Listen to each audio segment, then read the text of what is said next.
तो हेलो प्यारे प्यारे बच्चों, आप सभी का स्वागत है आज की इस नए वीडियो में नए टॉपिक के साथ। बच्चों, आशा करता हूँ कि आप सभी बहुत ही मस्त होंगे और अपने अपने पढ़ाई में अच्छे से व्यस्त होंगे। तो आज के जो टॉपिक है थोड़ा सा थ्योरिकल होने वाला है, क्योंकि बच्चों आज हम लोग विद्युत धारा अर्थात बच्चों चैप्टर नंबर 3 का विद्युत धारा के अंतर्गत इंपॉर्टेंट जो परिभाषाएं हैं उसके बारे में संपूर्ण जानकारी आपको बड़ी आसानी से देने वाले हैं।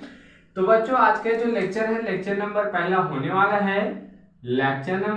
होने वाला है विद्युत धारा के अंतर्गत। आज का जो टॉपिक है टॉपिक नंबर 1 होने वाला है। इसके अंतर्गत क्या पढ़ेंगे बच्चों? विद्युत धारा क्या होता है इसको जानेंगे, उसके बाद प्रतिरोधकता क्या होता है उसको जानेंगे, फिर बच्चों विद्युत वाहक बल क्या होता है और विभवांतर क्या होता है, इसको हम लोग परिभाषा सहित आसानी से आपको समझाने वाले हैं। ये जो बच्चों परिभाषाएं हैं आपके बोर्ड एग्जाम में कोई ना कोई परिभाषा 2 नंबर में जरूर से पूछ लिया जाता है, तो आपको इसको अच्छे से तैयार कर लेना है। तो चलिए बच्चों, सबसे पहले विद्युत धारा के अंतर्गत सबसे पहले इसी को समझ लेते हैं कि आखिर विद्युत धारा होता क्या है। तो देख सकते हैं बच्चों, यहाँ पास किसी चालक में मान लेते हैं कि ये क्या है बच्चों, ये एक चालक है। देख सकते हैं ये क्या हो गया, चालक हो गया।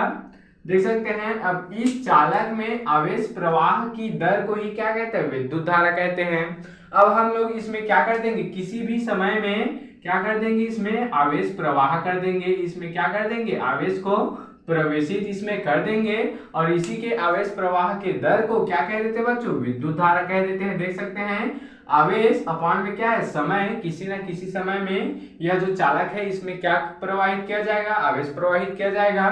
तो इसके आवेश प्रवाह के दर को यानी कि बच्चों इसके बटे को क्या कहते हैं, यहाँ पर विद्युत धारा यहाँ पर कहते हैं। देख सकते हैं रटना बिल्कुल भी नहीं है बच्चों, यहाँ हम आपको आसानी से समझाने वाले हैं। इसको रट कर नहीं बल्कि समझ कर याद करेंगे, आपको आसानी होगी। तो क्या है विद्युत धारा, कुछ भी नहीं है बच्चों, किसी चालक में आवेश प्रवाह की जो दर होती है, आवेश प्रवाह की जो समय होती है, उसी को सिंपल से विद्युत धारा यहाँ पर कह दिया जाता है। तो देख सकते हैं विद्युत धारा बच्चों बहुत ही आसान है। अब आगे समझते हैं। विद्युत धारा को समझ चुके हैं, अब दूसरा टॉपिक क्या है बच्चों, दूसरा जो परिभाषा है वह क्या है, प्रतिरोधकता। प्रतिरोधकता क्या होता है तो इसको समझेंगे। अब देखेंगे बच्चों, किसी पदार्थ के एकांक अनुप्रस्थ काट वाले, देख सकते हैं किसी पदार्थ के एकांक अनुप्रस्थ काट वाले एकांक लंबाई के तार के प्रतिरोध को क्या कह देते हैं, उस चालक के पदार्थ की प्रतिरोधकता कहते हैं। समझेंगे बच्चों, यहाँ पर मान लेते हैं कि ये क्या है, पदार्थ है, देख सकते हैं, या फिर एक क्या है, यहाँ से चालक है। देख सकते हैं ये क्या है, एक चालक है। अब इसमें क्या करेंगे, अनुप्रस्थ काट वाले एकांक, देख सकते हैं अनुप्रस्थ और काट वाले एकांक क्षेत्रफल अर्थात बच्चों इतना का जितना भी क्या है क्षेत्रफल है, यहाँ पर क्षेत्रफल है अर्थात बच्चों ये क्या है, एक प्रकार से पदार्थ हो गया।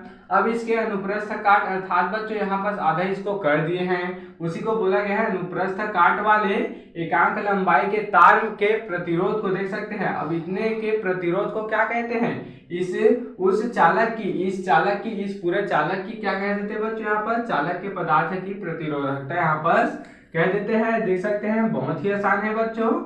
अब तीसरा समझ लेते हैं, तीसरा क्या है यहाँ पर, विद्युत वाहक बल। तो अब विद्युत वाहक बल क्या होता है तो इसको समझेंगे।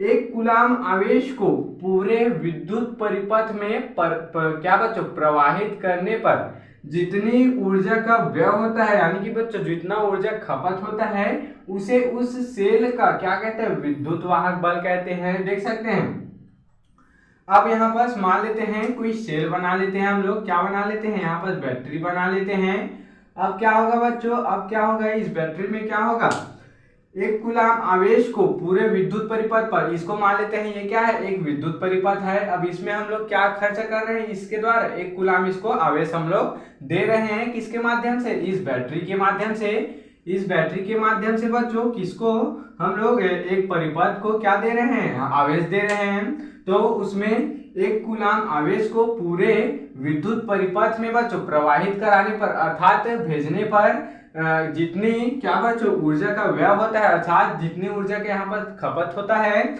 उसे ही बच्चों इस सेल का क्या कह देते हैं, विद्युत वाहक बल यहाँ पर कह देते हैं। देख सकते हैं ये जो बच्चों परिभाषाएं हैं बहुत ही इंपॉर्टेंट है, आप इसको आसानी से जरूर से समझिएगा, रटिएगा नहीं। देख सकते हैं क्या बोला गया है विद्युत वाहक बल में, एक कूलाम आवेश को इस विद्युत परिपथ में जब हम क्या करते हैं, खर्च कर देते हैं, प्रवाहित कर देते हैं, तो उसमें बच्चों जितनी ऊर्जा की व्यय होती है या फिर जितनी ऊर्जा की खपत होती है उसे उस सेल का क्या कहते हैं, विद्युत वाहक बल कह देते हैं।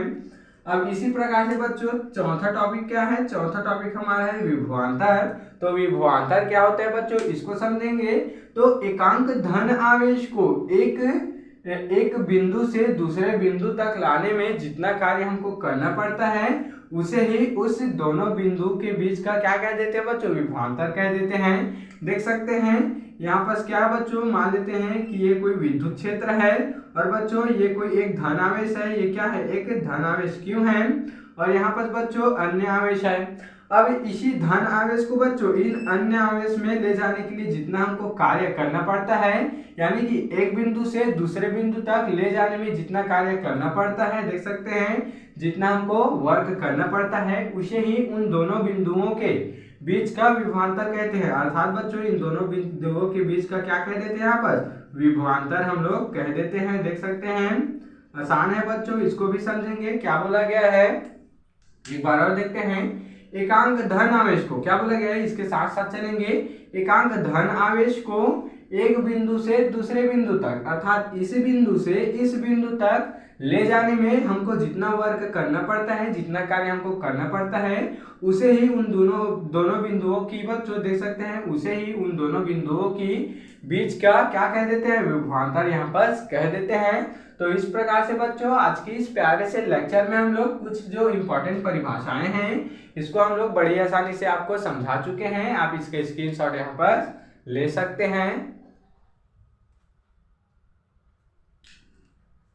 तो बच्चों आशा करता हूं कि यह टॉपिक आपको जरूर से समझ में आया होगा और ऐसे ही और इम्पोर्टेंट टॉपिक के लिए मेरे चैनल में बने रहिएगा। अगर आप इस चैनल में नए हो तो इसको जल्दी से बच्चों सब्सक्राइब करके बेल वाले आइकन को दबाकर यहाँ पर प्रेस कर लीजिएगा, ताकि आपको मेरी ऐसे ही अच्छे इंफॉर्मेटिव वीडियो और अच्छे इंपॉर्टेंट वीडियो की नोटिफिकेशन सबसे पहले आप तक ही पहुंचती रहे और आप 12th फिजिक्स की तैयारी अच्छे से कर पाए। और बच्चों जो चैप्टर 1 और 2 हैं उसके बच्चों अलग से हम लोग प्लेलिस्ट बना चुके हैं। अगर आपको चैप्टर 1 और 2 के जितने भी इंपॉर्टेंट टॉपिक है उसको समझना है तो उसका अलग से प्लेलिस्ट बन चुका है, आप मेरे चैनल पर जाकर देख सकते हैं। तो चलिए बच्चों फिर मिलते हैं किसी नेक्स्ट वीडियो में नए टॉपिक के साथ, तब तक के लिए जय हिंद जय भारत।